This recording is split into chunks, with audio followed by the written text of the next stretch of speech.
من قلب المغرب خرج صوت ما كانش عادي، صوت قدر يجمع بين قوة الأداء، إحساس الطرب، وروح الأغنية المغربية الأصيلة. إنها حياة الإدريسي، واحدة من أبرز الأصوات المغربية واللي اشتهرت بشكل خاص بأدائها لروائع أم كلثوم وأعمال كبار الملحنين العرب. حتى ارتبط الاسم ديالها بلقب كوكب الأغنية المغربية. منذ الصغر كان الغناء والموسيقى شغفها، فصقلت موهبتها بالدراسة في معهد الموسيقى بالدار البيضاء، وظلت حريصة على اختيار أعمالها بعناية. في سنة 1995 وصلت إلى محطة فارقة، دار الأوبرا المصرية، حيث قدمت الطرب المغربي والعربي بصوتها القوي وإحساسها الخاص، واستمرت مشاركتها مع الأوبرا لسنوات.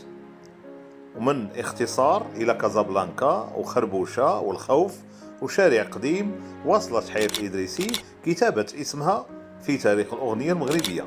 حياة إدريسي صوت مغربي بروح عربية وذاكرة لا تنسى.